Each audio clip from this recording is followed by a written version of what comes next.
Tay, nabalitaan niyo na po ba na ibibenta na daw ang kalatig lupa na sinasaka natin? Oo nga daw. Si Kulas ang nagsabi sa akin. Alam niyo po ba ang dahilan ng may-ari kung bakit nila ibibenta ang lupa nila?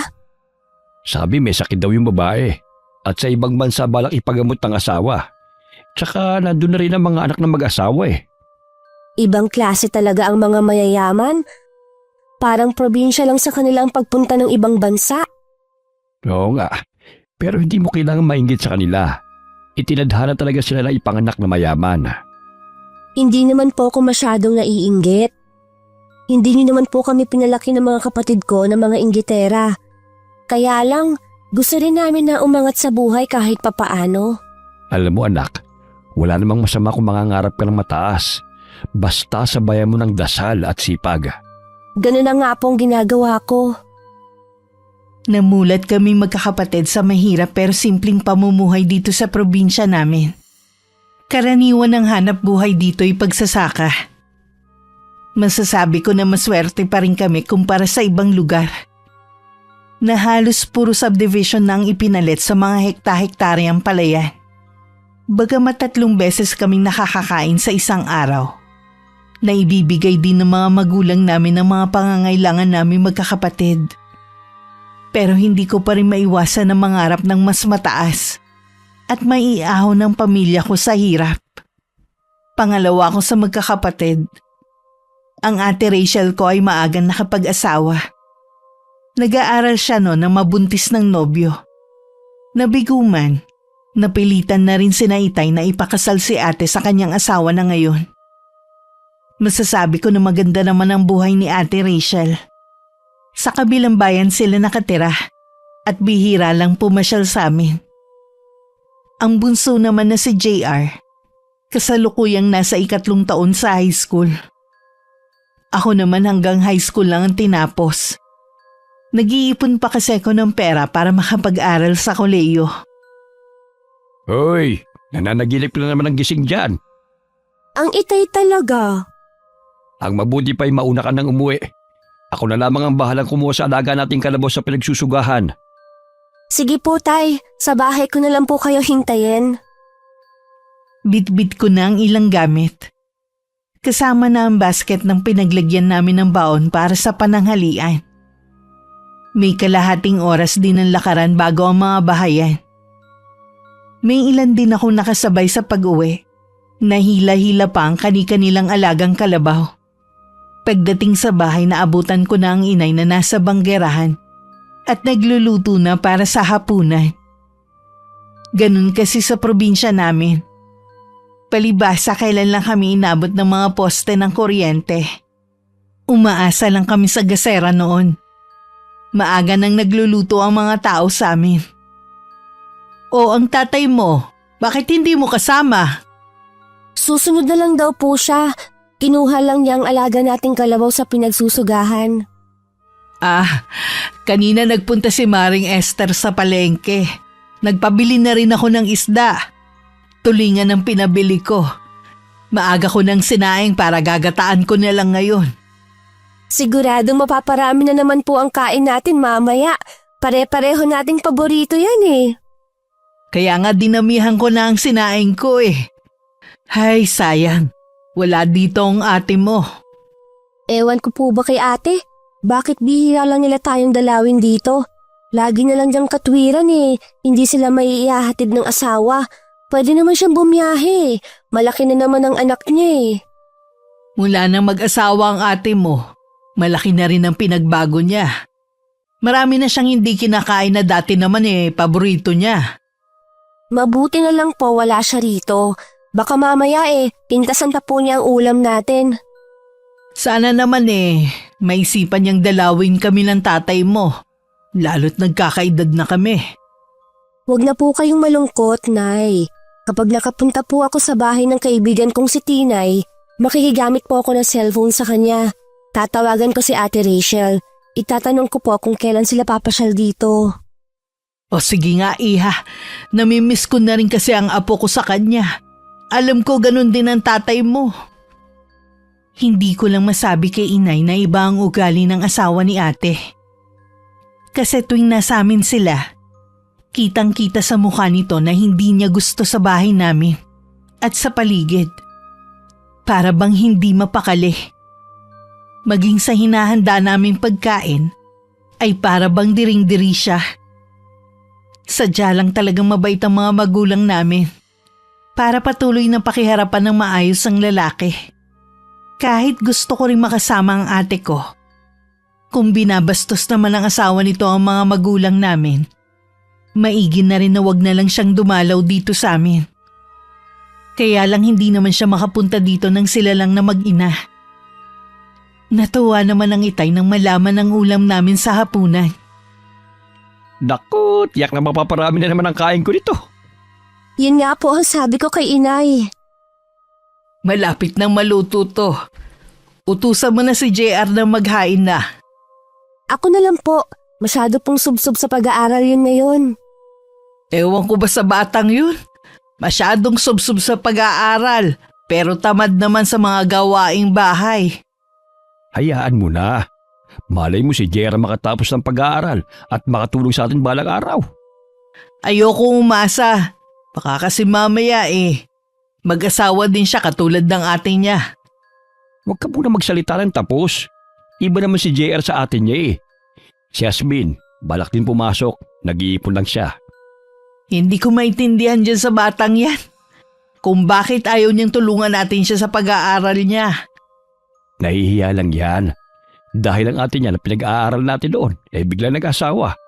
Pero kapag pumasok naman siya, hindi naman pwede na pabayaan na lang natin. Sa bagay nga, iba din mag-isip ang anak nating yan. At mas matapang. Mana sa akin. Lahat ng kanilang usapan ay narinig ko naman. Hindi ko tuloy maiwasan na mapangiti.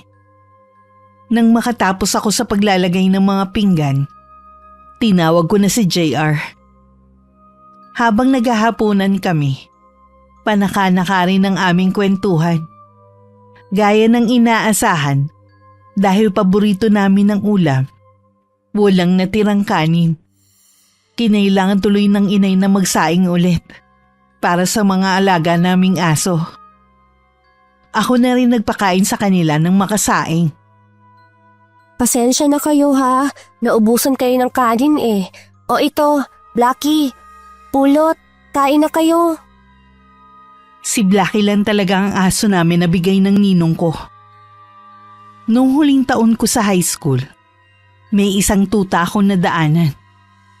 Nanghihina na yun sa tabing daan.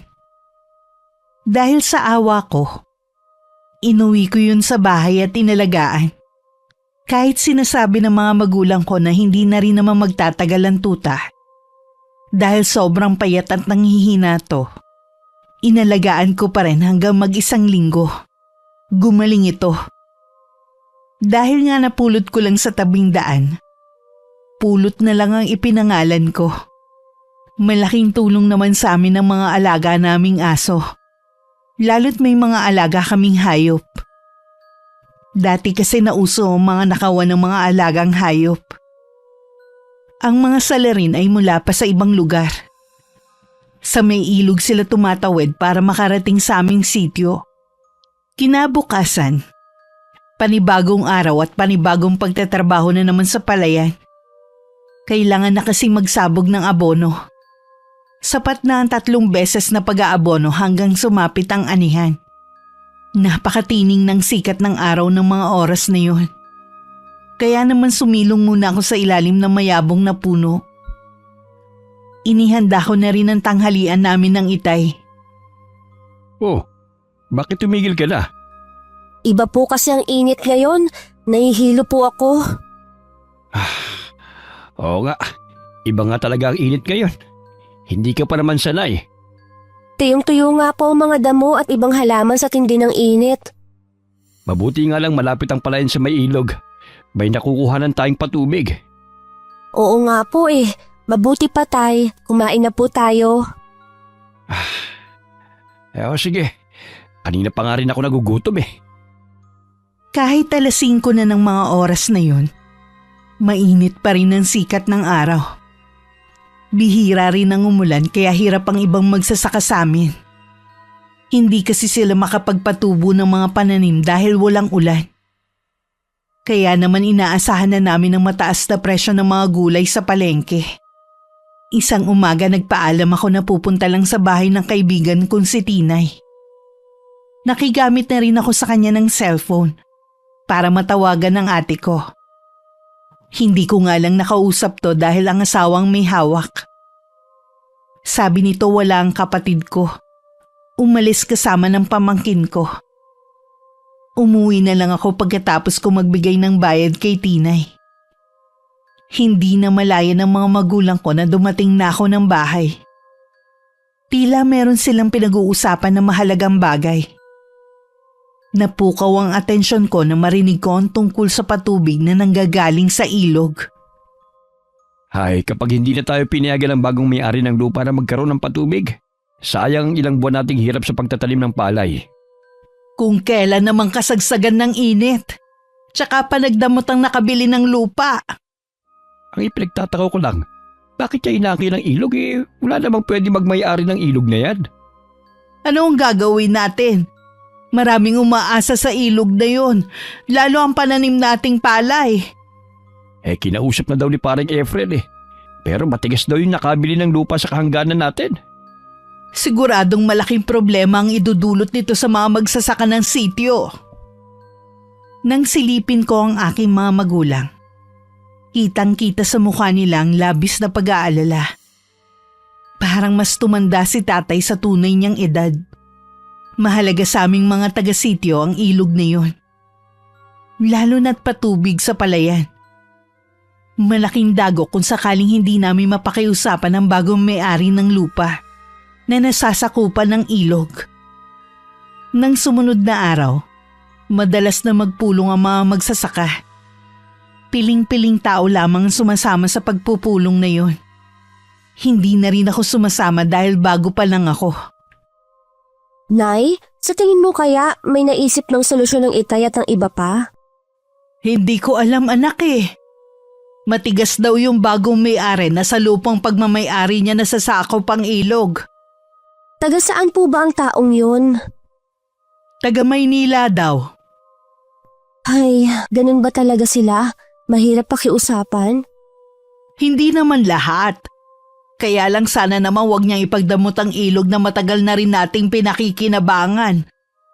Kapag hindi pa rin nakagawa ng paraan si ng itay, tiyak labis tayong mga apektuhan. Ipagdasal na lang natin na maging maayos ang lahat sa mga susunod na araw. Ay, kung bakit kasi kung sino pa ang mahirap, siya pa ang sinusubok ng problema. Tandaan mo, lahat ng tao sinusubok ng problema.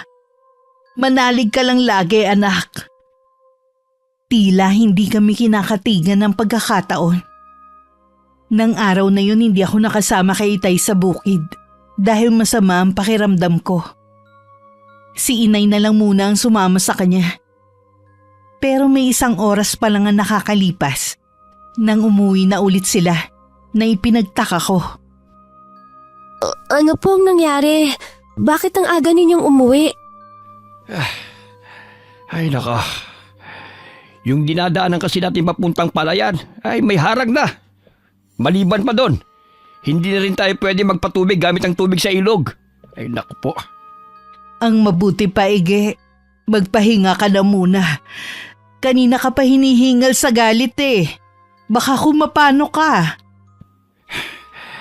Kahit kasi ang kapitan natin, kampi sa dayong taga Maynila na yon, kaysa sa kababaryo niya. Hindi man lang tayo magawang ipagtanggol Sumuko na lang kaya tayo. Hindi maaari ang sinasabi mo. Buong buhay natin dito na tayo tumira at tumanda. Ang taong yon, nakadarating lamang. Nakakala mo kung sinong umasta dahil nagkataon na mapera lamang siya. Dapat siya matutong makisama. Tama ang itay, Nay. Paano yung mga pinaghirapan natin? Babaliwalain na lang ba natin yon? Tsaka ilog yun. Walang pwedeng magmay-ari nun. Para sa lahat yun. Pasensya na kayo. Dahil sa nangyayari hindi na ako makapag-isip ng tama. Naiintindihan naman po namin kayo, Nay. Lahat po tayo apektado at problemado. Walang papayag sa gusto niyang mangyari. Kung may binabalak man kayo ng mga kasama mo, wag mo nang ituloy. Baka yan pa ang ikapahamak nyo.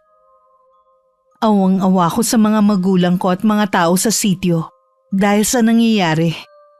Pero ako man ay walang maisip na solusyon. Nang malaman ko na pupuntahan ng Itay ang bahay nung nakabili ng lupa sa kahangga namin, sinabi kong sasama ako. Hindi na kailangan, anak. May mga kasama naman ako eh. Sige na po, Tay. Sasama ako sa inyo. Gusto ko rin po kasing makita ang taong nakabili ng lupa ng mag-asawang Sanchez.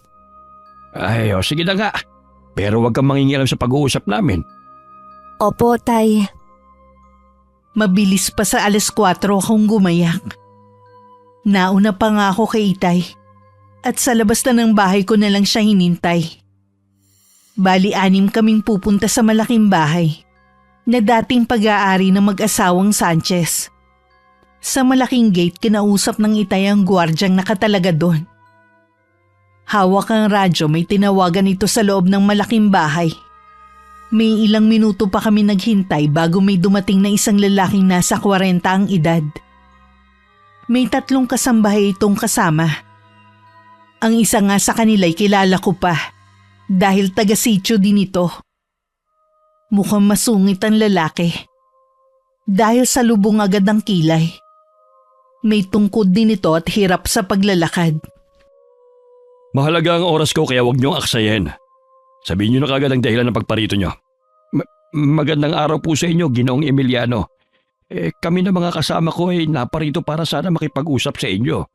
Tanging ang kanang kamay niyo lang po kasi ang nakakausap namin . Gusto po kasi namin na kayo mismo ang aming makaharap. Pinaparating naman sa akin ang mga hinaing niyo. Ganun po ba? Di alam niyo na po ang suliranin namin tungkol sa ginagamit namin na patubig sa aming palayan.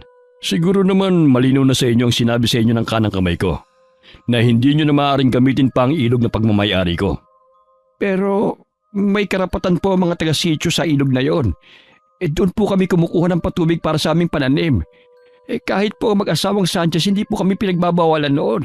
Noon yon. Ngayon kasi ako na ang bagong may-ari. Kaya ako na ang masusunod ngayon. Hindi po maaaring mayroong magmay-ari ng ilog. Yan ay galing sa kalikasan para pakinabangan ng mas maraming tao at hindi nang iisa lamang. Sino naman ang may sabi sa inyo niyan? Baka nakakalimutan mo. Nasa lupang binili ko na roon ang ilog na sinasabi mo. Kaya pag-aari ko yon. Nagmamakawa po ako sa inyo. Natutuyo na po ang aming palayan at iba pang pananim. Hindi biro ang ginastos namin. Lalo na po sa mga abono. Inaaksay nyo lang ang oras ko. Buo na ang desisyon ko. Hindi nyo na magagamit ang ilog ng pag-aari ko para maging patubig sa inyong palayan. Nagmamakaawa po kami sa inyo. Hindi ka ba talaga makaintindi, ha? Ganyan ba talaga kayong mga taga-sityo? Mahirap paliwanagan? Pare-pareho na ang mga reaksyon ng mga kasama namin. Naiiyak sila at halos maglumuhod na nang tumalikod ng lalaki. Pinipigilan ko lang ang sarili ko na huwag mapaiyak dahil sa matinding awa sa mga kasama namin. Bigo kaming lahat na umuwi. Habang daan wala ni isa ang umiimik. Pagdating sa bahay tuloy-tuloy lang ang Itay sa loob ng silid. Hindi man lang pinansin ang pagtatanong ng inay sa kanya. Oh, ano nangyari sa lakad nyo? Ay, matigas pa po sa bato ang damdamin ng lalaking yun. Ha? Ibig sabihin, hindi nyo napakiusapan yung bagong may-ari ng lupa na sumasakop sa ilog? Ganoon na nga po. Ito na siguro ang umpisa ng kalbaryo natin. Huwag ninyong sabihin yan, Nay. Naniniwala po ako na may iba pang paraan. Meron ka pa bang ibang naiisip na solusyon? Sa ngayon po wala pa. Pero malay nyo sa mga susunod na araw makahanap tayo ng paraan. Baka magbago pa po ang isip ni Ginoong Emiliano. Hindi nakakayanin ng mga pananim natin ng ilang araw. Tuyo na ang mga palayan at ibang tanim natin. Mula nang manggaling kami sa malaking bahay, hindi na naglalalabas ng bahay ang Itay. Hindi na siya pumupunta ng bukid para bisitahin ang mga pananim namin. Ang labis na ipinag-aalala namin ng inay, Nabaling sa alak ang atensyon ng Itay.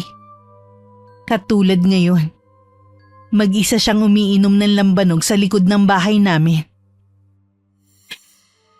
Ige, tama na yan.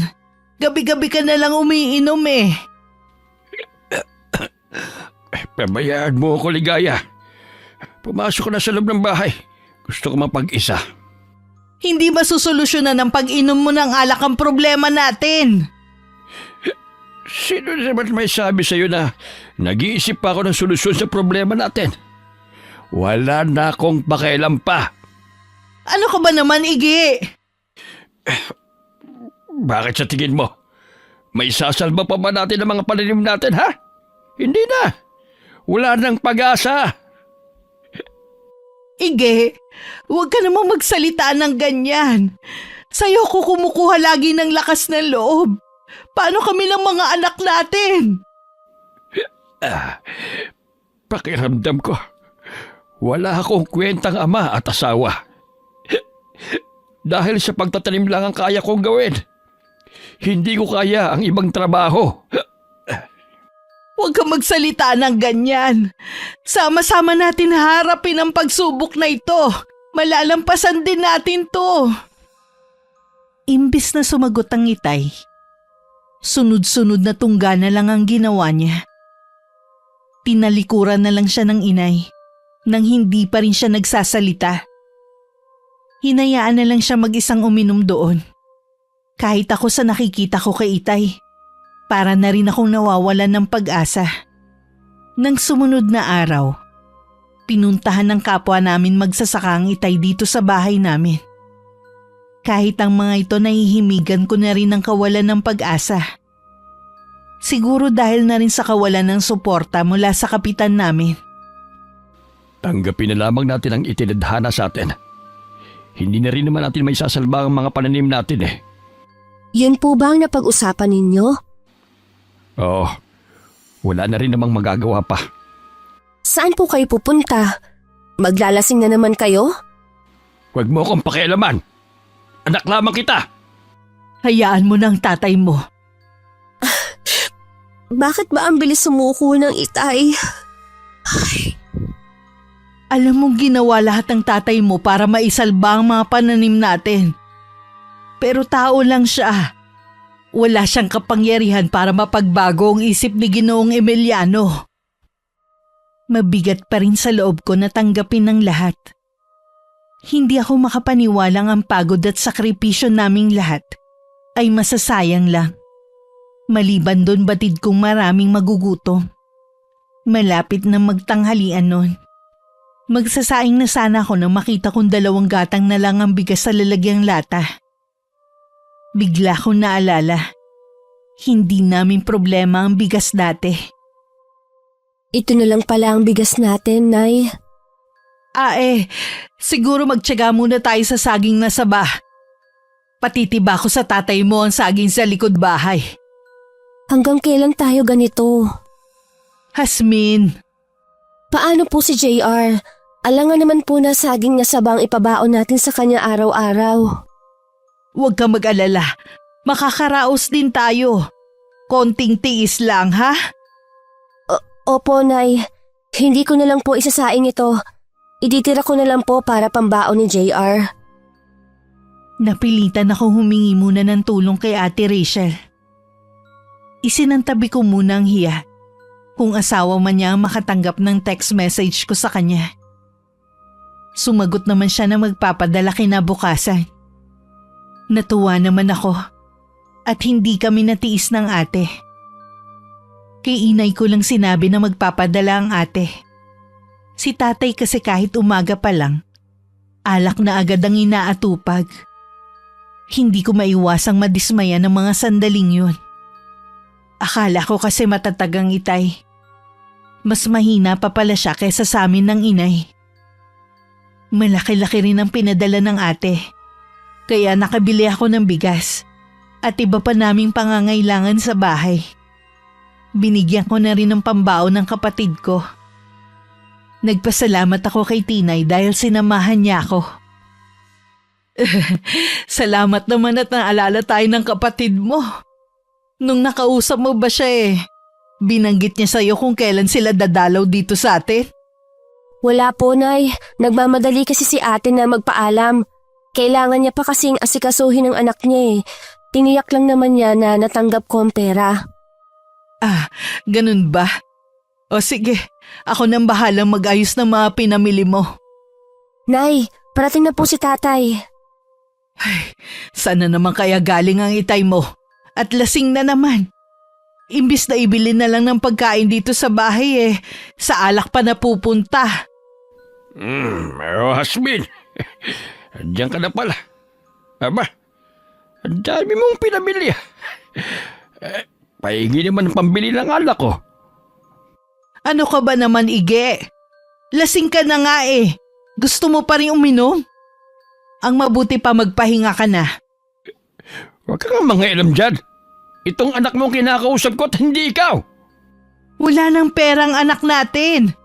Kita mo ang pinamili ng mga kailangan dito sa bahay.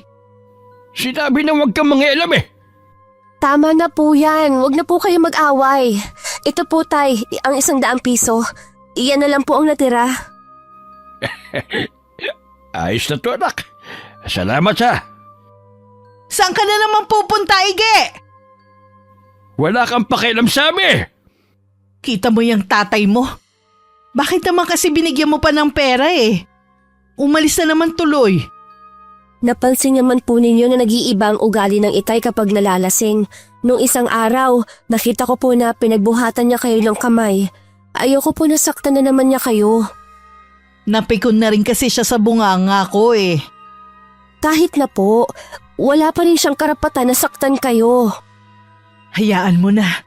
Mabuti pa samahan mo ako magluto. Gusto ko kasi na may kakwentuhan sa kusina Sige po, Nay. Ay, Parang gusto ko tuloy pagsisihan na binigyan ko pa ng perang itay kanina. Malalim na kasi ang gabi. Hindi pa ito umuwi ng bahay. Masama ang pakiramdam ni inay. Kaya pinauna ko na siyang matulog. Ang bunso ko namang kapatid ay kanina patulog. Maaga din kasi ang pasok nito kinabukasan. Naupo ako sa gilid ng bintana habang nakatanaw sa daan. Napatingin ako sa dalawa naming alagang aso. Nakatingin din sila sa direksyon ng daan. Tila inaabangan din ang pagdating ng itay. sana naman nasa bahay lang ng isa sa kumpare niya ang itay. Kapag ganyan ka ng ganyan, tay, baka hindi na kita bigyan ng pera. Hindi ko na nagawang labanan ng antok ko. Isinara ko na ang bintana at saka nahiga sa mahabang upuan na yari sa kawayan. Mararamdaman ko naman ang pagdating ng itay kapag tumahol sina Blackie at Pulot. Ngunit hanggang umaga na, hindi pa rin dumating ang itay. Bahagya pa ako uminat bago tuluyang bumangon. Sakto naman na lumabas ng silid ang inay. Hindi talaga dumating ang itay mo. Ano kaya nangyari sa kanya? Kapag nagliwanag po lalabas ako para hanapin siya. Maghahanda lang muna ako ng almusal at baon ng kapatid mo. Magkape ka muna bago ka lumabas ng bahay, ha? Tumangulang ako kay inay. Hindi pa man ako nakakatapos uminom ng kape nang biglang dumating ang itay kasama ang dalawang kumpare nito. Lango pa rin sa alak ang itay. Kaya kinailangan pa rin namin siyang alalayan na makapasok ng silid. Umalis na rin naman agad ang dalawa nitong kumpare pagkatapos siyang maiuwi.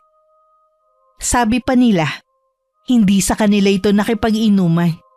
Nakita lang daw nila ang itay na natutulog sa madamong bahagi ng tabing daan. Naiiling pa ang inay bago namin iniwan ang itay sa silid. Sino kaya ang kainuman ng itay mo kung hindi naman ang dalawa niyang kumpare? Tsaka bakit hinayaan lang nilang matulog sa damuhan ng itay mo? Marami naman pong kaibigan dito ang itay. Mamaya po itanong natin pagising niya. Kung kailan naman tumanda ang itay mo, tsaka naman naging pasaway. Naniniwala po ako na babalik din sa dati ang itay. Masama lang po talaga ang loob niya.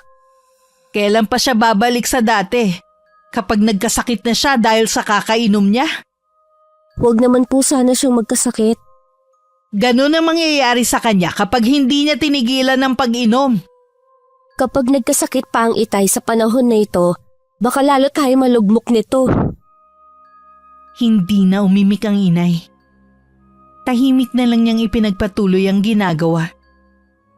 Si JR naman nagising na rin ng mga oras na yon.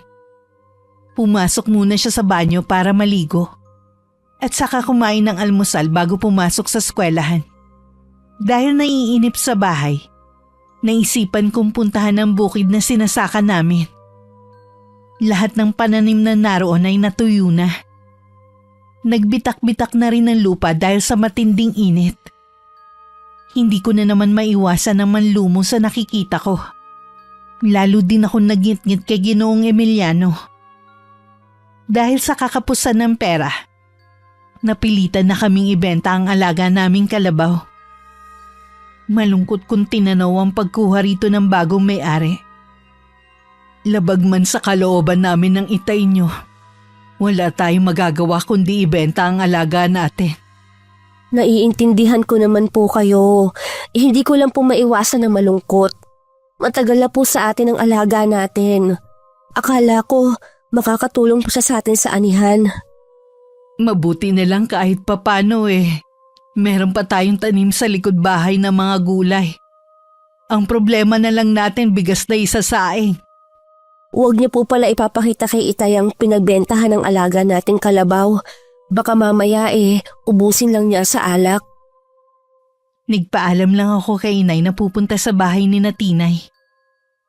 Magtatanong kasi ako ng pwede kong pasukan na trabaho. Baka may alam ito. Pagdating sa bahay ng kaibigan ko, tinawagan ko rin ang ate ko. Pero parang inis naman itong kausapin ako, kaya nagpaalam na agad ako sa kanya. Baka akala hihingi na naman ako ng pera. Pinagkibit balikat ko na lang yun. Nangako naman si Tinay na sasabihan niya ako kapag may nalaman siyang trabaho na pwede sa akin. Pagdating sa bahay nadatnan ko nagtatalo sina inay at itay. Ano po ang nangyayari dito? Tay, sinaktan niyo naman ba ang inay? Paano? Ayaw ibigay ang perang pinagbentahan ng kalabaw. Uubusin mo lang naman yun sa alak eh. Wala kang pakialam kung ubusin ko man to sa alak. May karapatan naman ako dun ah. Huwag mong kalimutan na akong bumili ng kalabaw na yun noon. Isipin mo naman kami ng mga anak mo. Hindi yung puro sarili mo lang. Paano ang pag-aaral ni JR? Oo nga naman po, itay. Maawa naman po kayo. Huwag niyo ubusin sa alak ang pera. Wala naman tayong pagkukuhanan sa susunod. Ang dami niyong sinasabi. O ito, tama na siguro to. Kulang to.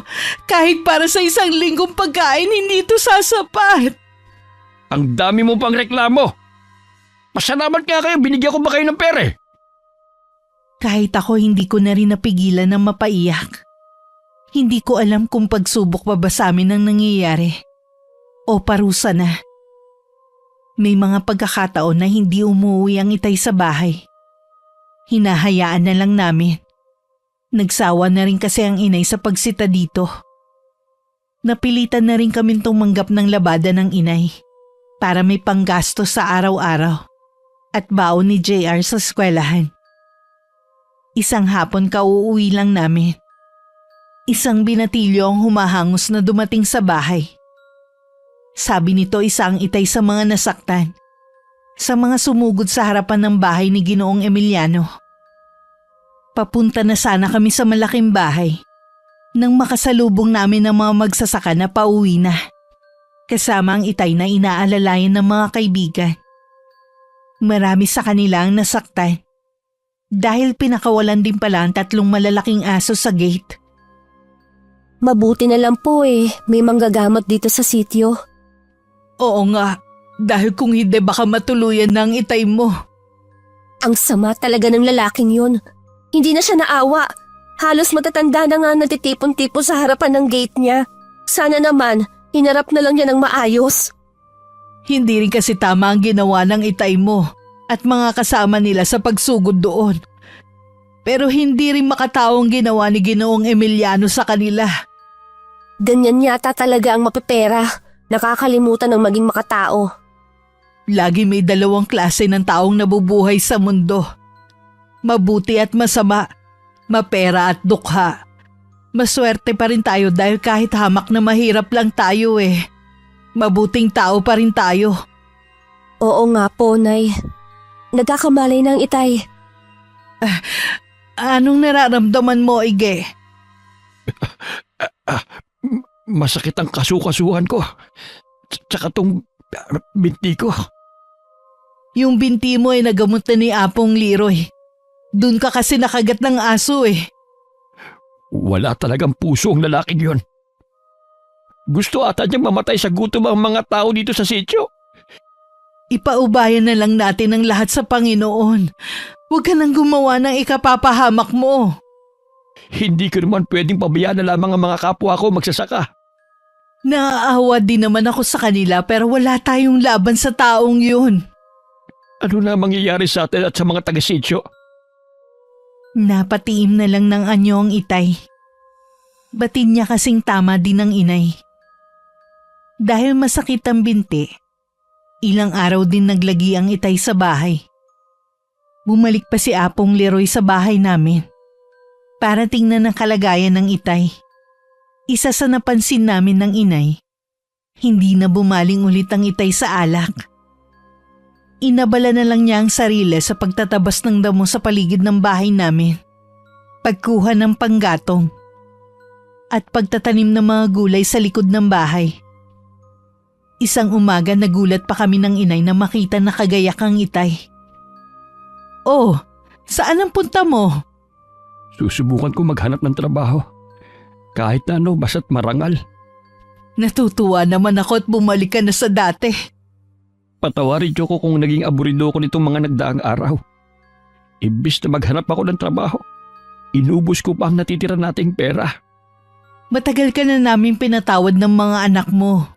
Naiintindihan ka naman namin Huwag kayong mag-alala. Babawi ako sa inyo. Puno ng pag-asa na umalis ang itay ng araw na yun.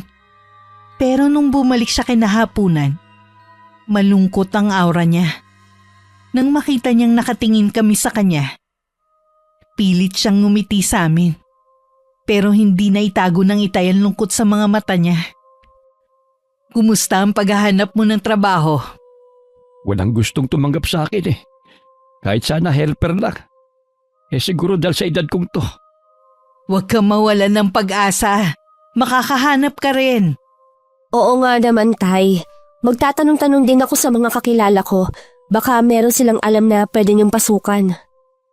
Pansamantala, kami muna ng anak mo ang bahala sa gastusin dito sa bahay. Nahihiya na kasi ako sa inyo Ako dapat ang tumataguyod sa pamilyang ito. Pero ang ginawa ko naman, puro alak lang ang inatupag ko. Tapos na yun. Huwag na natin balikan. Ang mahalaga, natauhan ka na ngayon. Tay, wag na po kayong malungkot. Ang mahalaga po, sa hirap at ginhawa, magkakasama po tayo. 'Di ba? Yun naman po ang mahalaga. Tama ang anak mo. Kaya ngumiti ka na riyan. Salamat sa inyo. Napakaswerte ko talaga sa inyo. Ang mabuti pa, saluhan mo na kami sa pagmimerienda. Yun ang balak namin gawin bago ka dumating. Naglaga kasi si Jasmine ng saging na saba. Halos araw-araw lumalabas nun ang itay, pero bigong umuuwi. Hanggang sinabihan na siya ng inay, na itigil na ang paghahanap ng trabaho. Sumang-ayon na lang din ang itay. Pinuntahan ko ulit si Tinay. Inaalam ko kung may alam na siyang trabaho na pwede kong pasukan. Sabi nito naghahanap daw ng kasambahay si Ginoong Emiliano. Bigla namang umasim ang mukha ko at hindi ko na pinatuloy ang sasabihin niya. Wala akong planong maging kasambahay na walang pusong taong yun. Pag-uwi sa bahay nadatnan kong masinsina nag-uusap ang mga magulang ko. Ano pong pinag-uusapan ninyo? Plano kasi ng itay mo na manghiram ng medyo malaki-laking halaga sa ate mo. Ano po ang gagawin niyo sa perang mahihiram niyo? Balak namin ang inay mo na mag-alaga ng baboy. Tapos ang inay mo naman magtatanim ng mga gulay para ibenta naman niya. Anong masasabi mo, anak? Ha? Maganda nga po yan. Tutal naman ikaw lagi ang tumatawag sa ate mo. Pwede bang ikaw na lang ang magsabi? Ipaliwanag mo sa kanya ang mga plano namin ng itay nyo. Sige po, kapag pumunta ko kina Tinay, tatawagan ko po ang ate. Ibabalik naman natin sa ate mo ang hihiramin naming pera. At may kasama pang tubo para hindi nakakaya sa asawa niyang si Ariel. Pasensya ka na, anak. Sana nakabili ka na ng cellphone doon sa pinagbilhan natin ng kalabaw. Kung hindi ko lang pinang-inom. Naku tay, hindi rin po natin magagamit ang cellphone dito sa bahay dahil mahina ang signal dito sa atin. Tsaka po ayos lang naman kay Tinay na makigamit ako sa kanilang cellphone. O ayos na anak ha.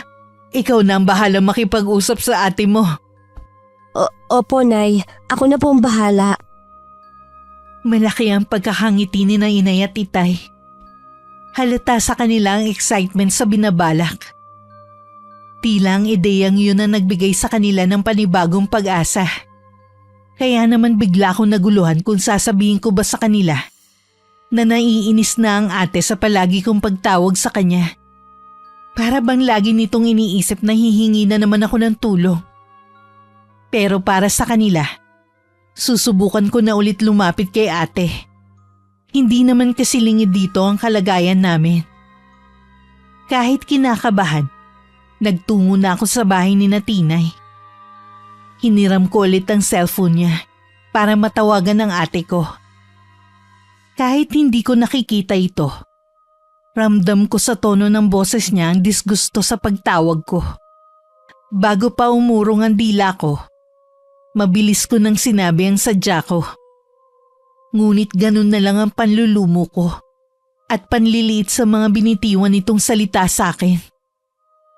Matagal nang tapos ang pag-uusap namin, pero hindi pa rin ako matigil-tigil sa pag-iyak. Kahit si Tinay nakaramdam ng inis sa kapatid ko. Pagdating sa bahay, naghihintay na sa akin sina Itay at Inay. Oh, Hasmin, nandiyan ka na pala. Galing ka ba kina Tinay? Opo tay. Di nakausap mo na ang ate Rachel mo. Nasabi mo ba sa kanya yung plano namin?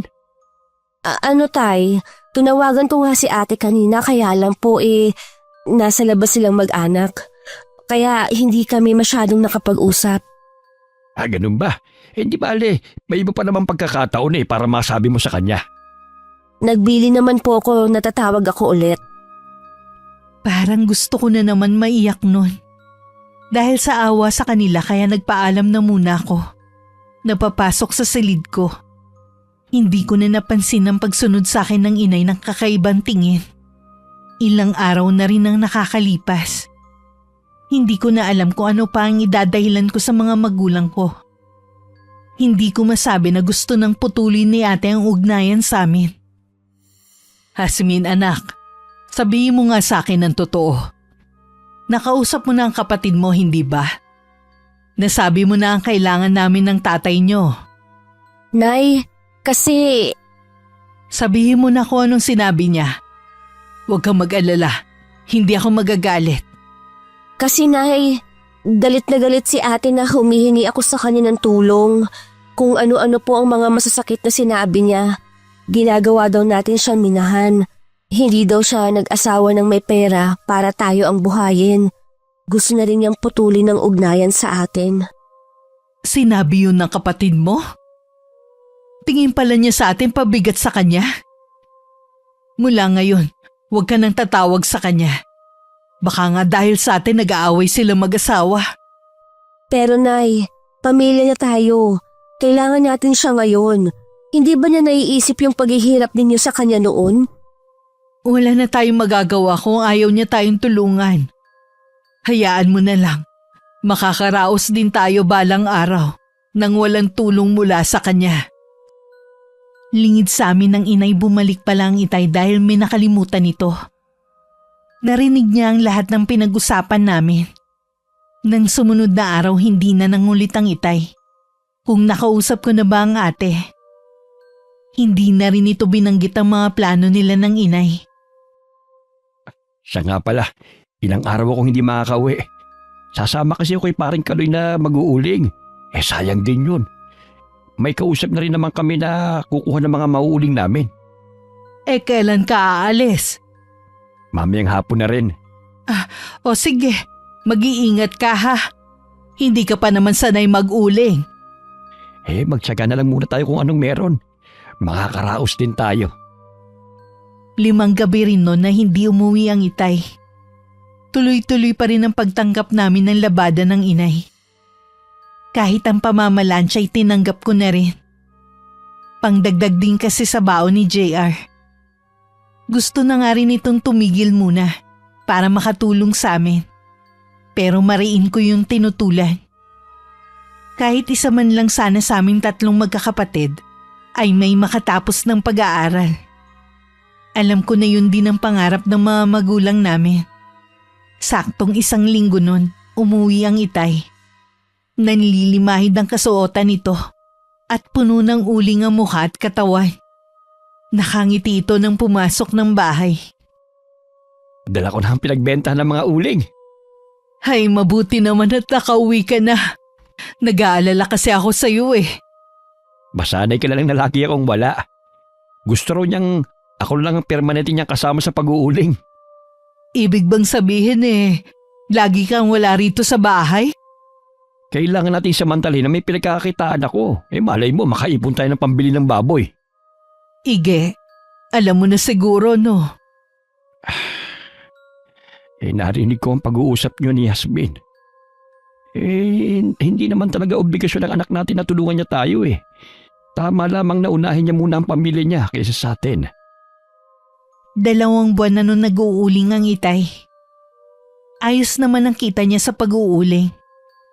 Katunayan nga niya nakakaipon na rin ang inay mula sa perang inaabot niya. Kahit nakakaraos na kami, hindi ko pa rin maiwasan na maawa sa mga kapwa naming magsasaka. Alam ko kasing umaasa pa rin sila na baka maawa sa kanila si Ginoong Emiliano. Tuwing nakikita ko ang taong yun, hindi ko maiwasan na magngit-ngit sa galit. Paano kaya nagagawang matulog ng mahimbing at makakain ang taong yon habang ang mga taong inalisan niya ng karapatan ay nagugutom? Anak, huwag kang magtatanim ng galit sa taong yun. Ipaubaya mo na lang sa Diyos ang mga mali niyang ginagawa. Balak na din pala niyang bilhin ng lupang dati nating isinasaka sa may-ari nito. Pati daw ito ginigipit ng taong yon.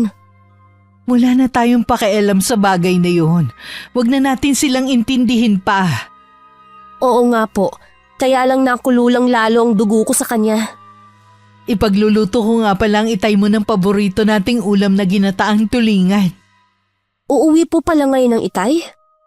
Oo, nabanggit niya yun nung nakaraan. Gusto rin daw niya magpahinga kahit ilang araw lang para makasama niya tayo. Oo nga po, namimiss na namin siya ni JR. Hindi naman kasi tayo sanay na hindi siya nakikita Kaya mamaya magkakasabay na muli tayong kakain ng hapunan. 5:00 ng hapon nang dumating ang itay. May pasan pa siyang buwig ng saging. Matapos makapagmano, kinuha ko na ang ilang dala niya. Napansin kong tila naghahabol ng paghinga ang itay. Bakas din dito ang matinding pagod. Malaki rin ang nabawas sa timbang nito. Nang nasa hapagkainan na kami, panaka-naka kami nagkukwentuhan. Hindi po ba kayo tay nahihirapan sa pag-uuling ninyo? Naku, hindi naman iha. Sanayan lang naman yan. Malaki nga ang pasasalamat ko kasi nabigyan ako ng pagkakataon na kumita sa kabila ng edad ko. Kaunting tiis na lang po tay, malapit na tayo makaipon. Makakabili na rin kayo ng baboy na aalagaan ninyo. Hindi ko na iniisip yon. Basta makaipon lang ako para sa inyo. Kaya nga po tayo nag-iipon dahil sa plano ninyo ng inay Kung talagang yun ang nakalaan para sa atin, mangyayari yon. Hindi ko alam kung bakit ako nakakaramdam ng lungkot ng mga sandaling yun. Habang nakatingin kay itay, hindi rin kami agad natulog ng gabing yun. Nagkwentuhan muna kaming buong pamilya. Nang mabanggit ni JR ang ate namin, biglang natahimik sina Itay at Inay. Kahit hindi naman natin kasama ang ate masaya naman tayo. May pamilya na ang ate nyo. Hindi na natin siya pwedeng asahan sa ganitong pagkakataon. Pero sigurado namang naaalala niya tayo. Oo nga, tama ang nanay nyo. O paano, lumalalim na ang gabi. Matulog na tayo. Kinabukasan nagising kami ng kapatid ko sa malakas na sigaw. Nasinundan ng malakas na pagpalahaw ng inay sa kanilang silid. Agad ako napabangon. Halos magkapanabay lang kami ni JR na pumasok ng silid ng mga magulang namin. Napasukan naming yakap-yakap ng inay ang Itay. Para akong binuhusan ng malamig na tubig sa matinding kabang bumalot sa akin. Ilang sandali pa. Sabay na kaming napahagulgol ng kapatid ko. Napuno ang munting silid na yun ng aming pagtangis. Kasalukuyan nang nakaburo lang Itay sa bahay namin. Ayon kay inay, nagisna na lang niyang wala ng buhay ang Itay. Nay, ako na lang po ang magbabantay muna kay Itay. Ayos lang anak. Ayoko din umalis sa tabi niya. Baka sakaling mapunan yung mga araw na hindi ko siya kapiling. Ako na lang po nga harap sa mga nakikilamay ngayong gabi. Hindi na tumugon ng inay. Hinarap ko na rin ang mga taong dumarating. Ang kapatid ko naman ay nag-iikot dala ang tray ng kape at biskwit. Tumutulong din ang kaibigan kong si Tinay sa kusina. Kasama ang ilan naming kapitbahay. Kahit malalim na ang gabi, marami pa ring tao. Tumabi muna ako kay inay at hinagod-hagod ang likod niya. Umiiyak na naman kasi siya. Kahit hindi sabihin ng Itay mo, hanggang mamatay siya, dala-dala pa rin niya ang galit sa taong nagdamot sa kanila ng patubig. Alam ko naman po yun. Ayaw pa sana noon sumuko ng Itay pero alam niyang wala tayong magiging laban. Nasaktan man ako noon ng Itay mo. Alam kong hindi niya yun sinasadya. Magulo lang ang isip niya. Bumawi naman po siya sa atin itong mga huling buwan. Ipiniramdam niya po ulit sa atin ang pagiging mabuti niyang haligi ng tahanan. Alam ko na kahit may galit pa rin sa puso niya, masaya siyang lumisan. Dahil tayong kasama niya sa mga huling sandali ng buhay niya. Inakbayan ko ang inay habang nakatayo kami. Na nakatunghay sa salamin ng kabaong ng Itay. Wala rin tigil ang pag-agos ng mga luha sa mga mata namin. Ilang sandali lang, tumabi na rin sa amin si JR. Hanggang 5 araw lang ibuburo lang labi ng Itay. Pangatlong araw na nun, pero hindi pa rin nagpapakita sa amin si Ate Rachel. Ano, pupunta pa kaya ang kapatid mo sa burol ng ama ninyo? Bahala po siya kung pupunta siya. Alam naman po niya eh. Alam ko na may tampo ka sa kapatid mo. Pero sana pigilan mo ang bugso ng damdamin mo. Alalahanin mong burol ito ng inyong ama. Wala naman po akong balak na mag-eskandalo. Nirerespeto ko po ang burol ng Itay. Kinabukasan ng hapon pa dumating ang kapatid ko. Kasama ang asawa at nag-iisang anak nila. Narinig kong sinasabi ng kapatid ko kay inay. Nasa malayong lugar sila at nagbabakasyon, kaya hindi agad nakauwi. Dahil nasa harapan ko lang ang ate, napag-aralan ko ang kanyang ayos ngayon. Magarang damit, puno ng alahas ang buong katawan. Kung pagmamasdan ito ng mabuti, parang hindi buro lang pinuntahan. Hindi ko tuloy maiwasan na mapaismid. Kahit nung tumabi sa akin si Ate Rachel at nakipag-usap sa akin, hindi ako masyadong umiimik. Siguro nahalata niya yun. Kaya nagpaalam na haharapin na muna ang ibang bisita. Nilapitan ko naman ang inay para sabihin na magpahinga na muna. Ilang gabi na rin kasi siyang walang tulog. Baka naman kayo naman ang bumigay. Magpahinga po muna kayo kahit 2 oras. Ayokong umalis sa tabi ng tatay mo. Bukas naman ihahatid na siya sa huling hantungan. Tuluyan ko na siyang hindi makakasama. Magkasama na lang kami ng inay na hindi umalis sa tabi ng kabaong ng itay. Kinabukasan, naging madamdamin ng mga huling sandali sa paghahatid kay itay. Maraming sumama na taga-sityo. Matapos ang libing, nagpasalamat ako sa mga sumama at naglaan ng kanilang oras. Nang mga sandaling yun, hindi pa makausap ng matino ang inay. Ilang beses din siyang nahimatay kanina habang ibinababa ang kabaong ng itay sa hukay. Bago matapos ang araw na yun, nagpaalam na rin ang ate at asawa nito. Nakita ko pa siyang inabutan ng puting sobra na naglalaman ng pera ang inay namin. Noong kailangan niyo ng tulong niya, ang dami niyang masasakit na sinasabi. Kung kailan wala na ang itay, sa kanya kayo aabutan ng pera.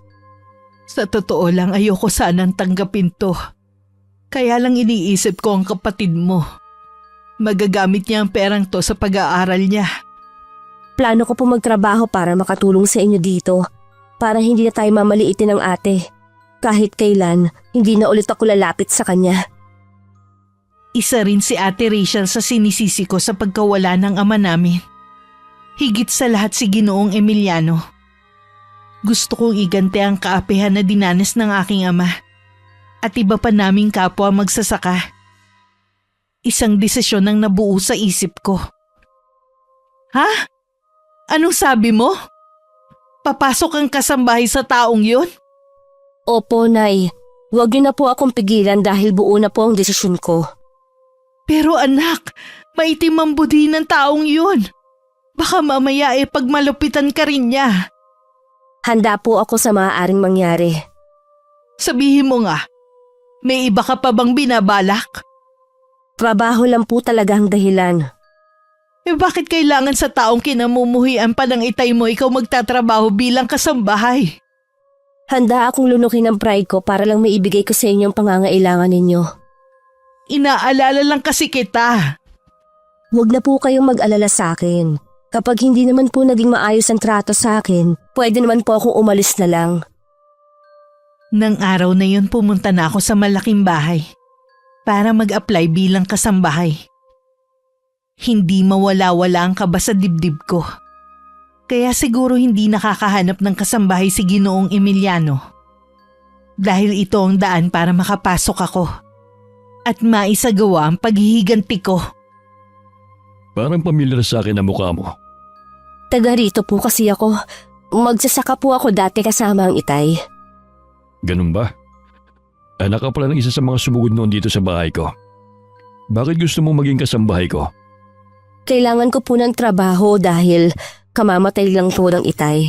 Wala na po magkatrabaho para sa amin. Ganun ba?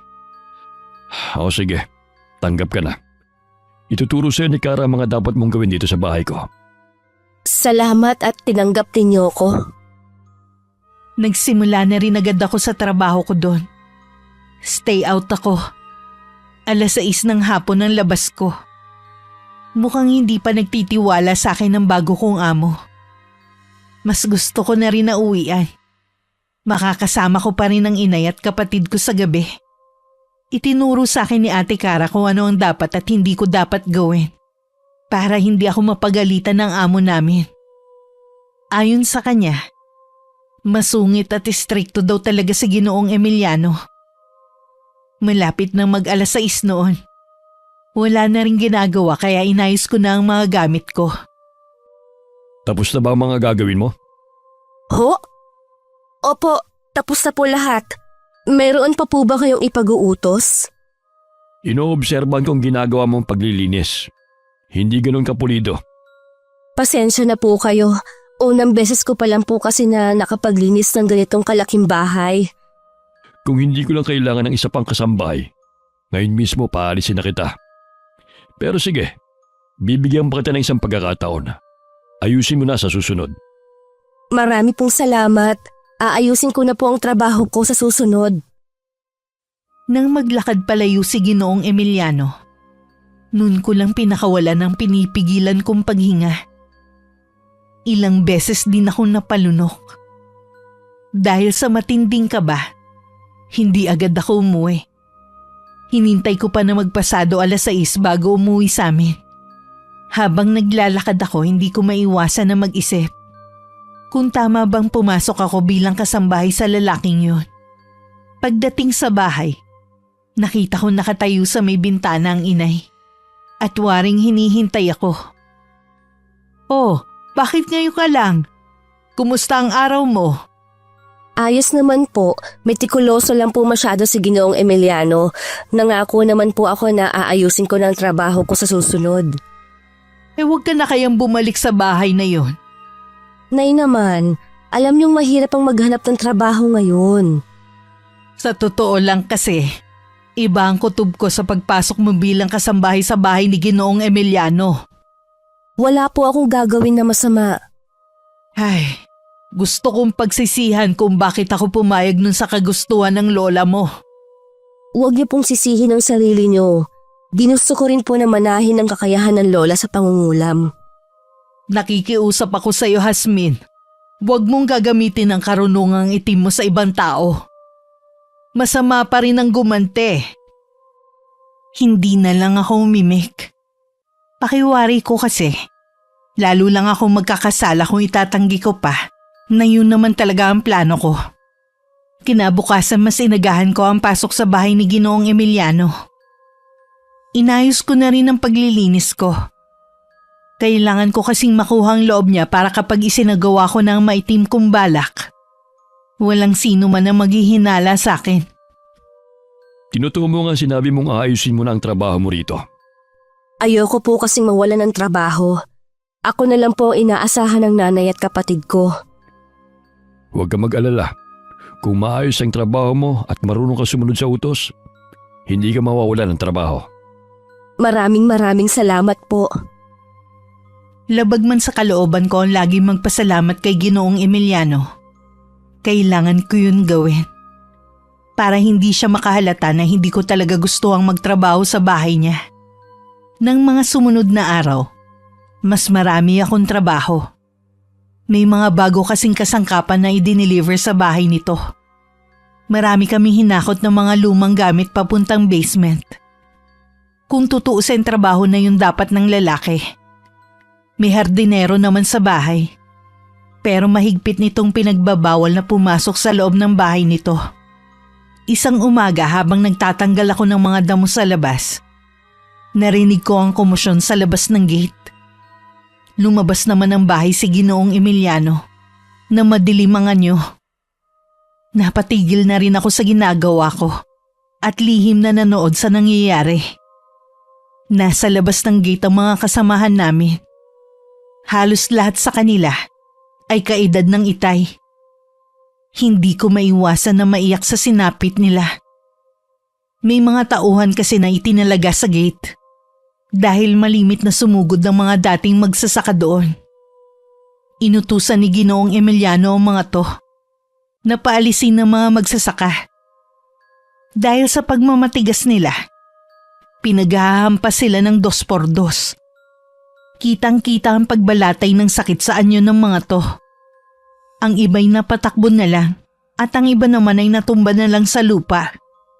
Hindi ko matagalan na nakikita ko, kaya tumalikod na lang ako.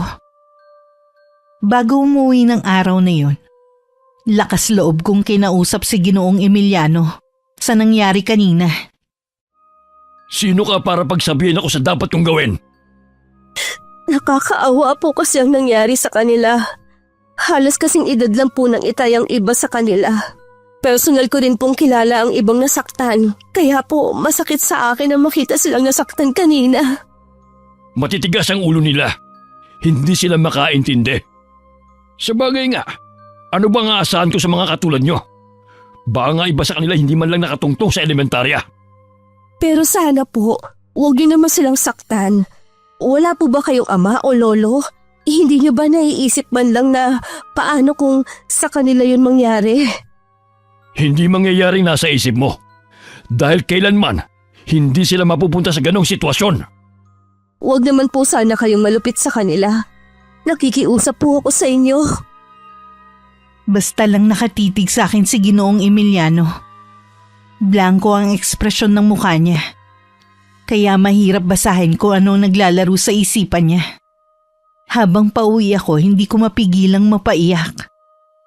Nagbalik kasi sa alaala ko ang sinapit ng itay at ng mga kasama niya. Nung unang sumugod sila sa bahay ng amo ko. Lalo tuloy ako nagngit-ngit sa galit.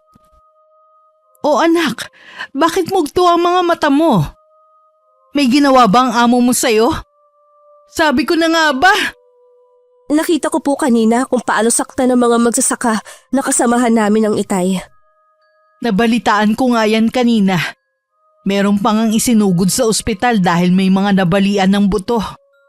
Napakahayop niya talaga. Matigas naman kasi ang ulo ng mga kababaryo natin. Dapat noon pa sila sumuko. Wala naman talaga silang laban eh. Mapera yung tao. Sila, ano may pagmamalaki nila? Hindi sapat na dahilan yon para saktan sila na parang hayop. Naiintindihan kita. Pero mas mabuting wag ka nang mangialam pa sa kanila. Baka ikaw pa ang mapag-initan. Dahil sa nasaksihan ko, lalong tumindi ang pagnanais kong makagante. Nang gabing yun habang mahimbing nang natutulog ang inay at kapatid ko, dahan-dahan akong bumangon sa kailaliman ng gabi. Lumabas ako ng bahay. Sinalubong pa ako ng 2 naming alagang aso. Sumenyas ako na wag silang maingay.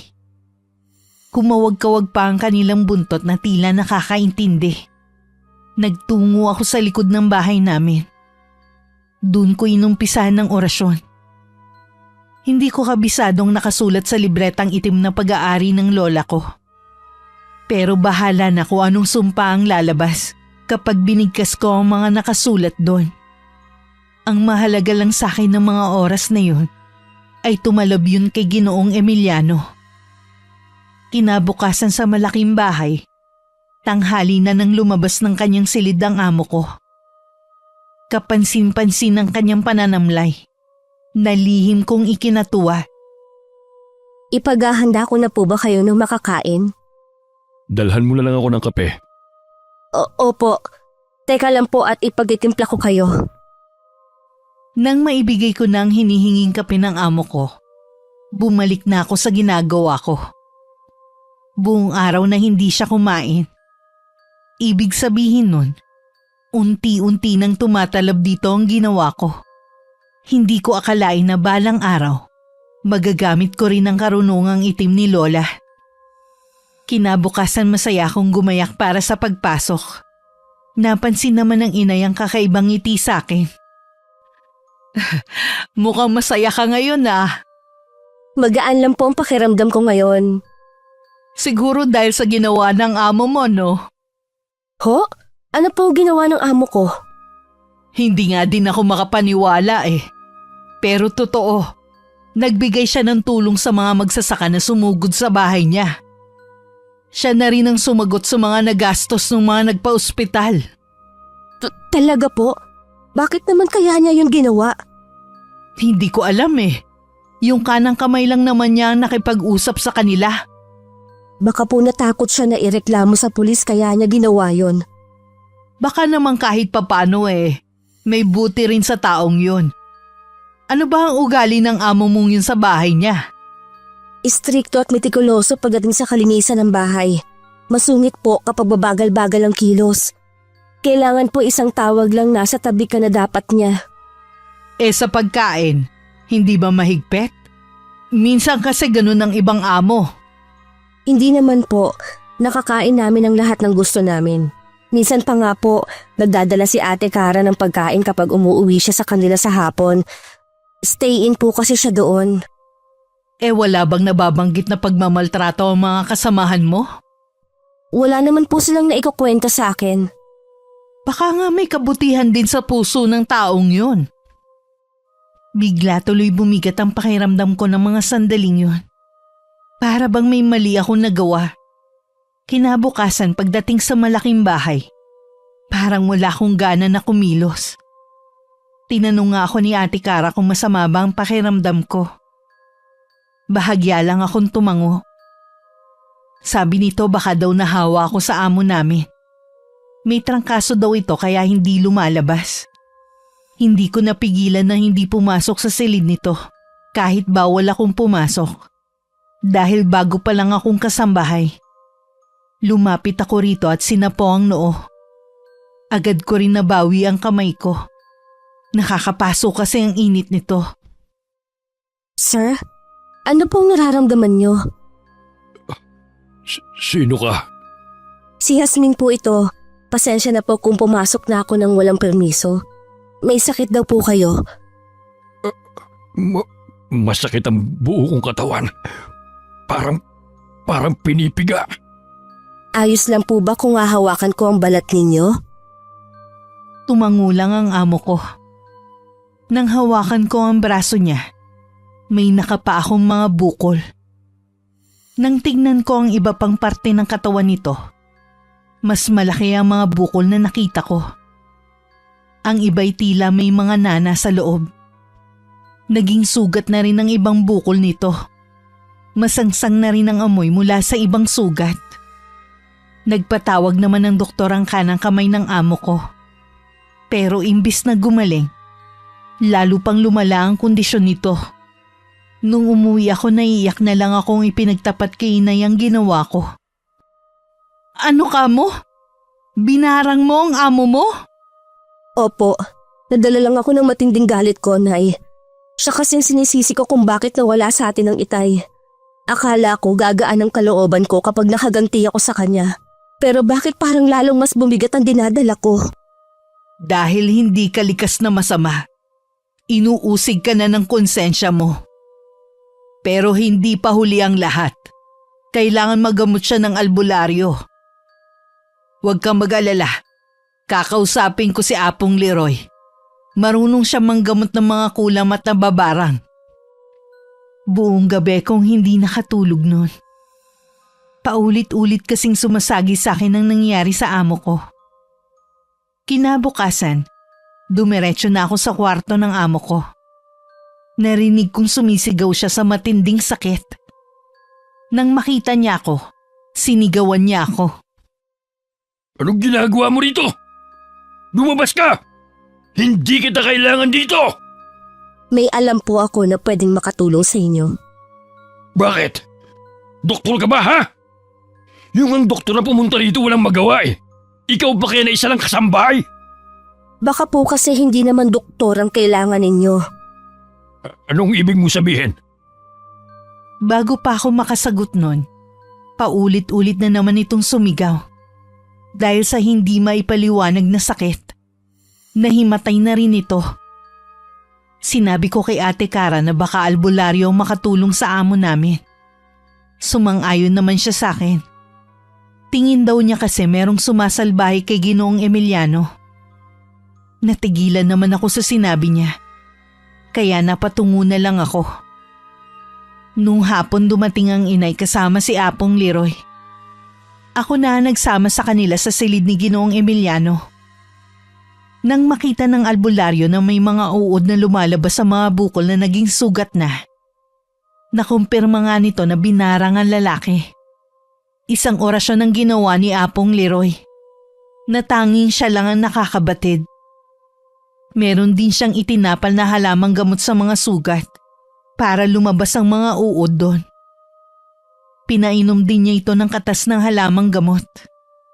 Nang sumuka ang lalaki, may kasama pa yun ng mga buhay na uod.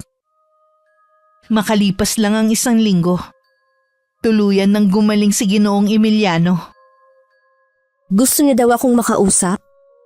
Nabanggit sa akin ni Cara na ikaw raw ang nagsabi na baka may kumukulam sa akin. Ikaw na rin ang nagdala ng albularyo dito sa bahay ko. Patawarin po ninyo ako kung nagpapasok po ako ng ibang tao sa bahay ninyo nang hindi niyo alam. Gusto ko lang po kasing makatulong. Hindi naman ako nagagalit. Katunayan yan, gusto kitang pasalamatan. Kung hindi dahil sa'yo, baka patay na ako. Sabi kasi ni Cara, Pwede ko raw ikamatay ang nangyari sa akin. Kaya nga po humingi ang inay ng tulong kay Apong Leroy. Marunong po kasi yun manggamot. Ano ang gusto mong kabayanan sa ginawa mo? Ho? Pasensya na po, hindi ko po maintindihan.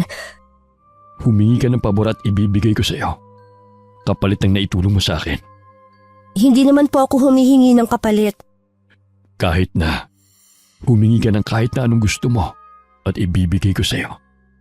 Isa lang naman po ang gusto ko at yak na yun din ang gusto ng itay ko kung sakaling nabubuhay pa siya ngayon. Sabihin mo kung ano yung kahilingan na yon. Sana po ibalik niyo na po ang patubig na mula sa ilog sa mga taga-sityo. Wala ka bang gustong hilingin para sa sarili mo at sa pamilya mo? Ang mga magsasaka po ng sityo ay parang pamilya ko na. Mas magiging masaya po ako kung hindi ko na sila nakikitang nahihirapan.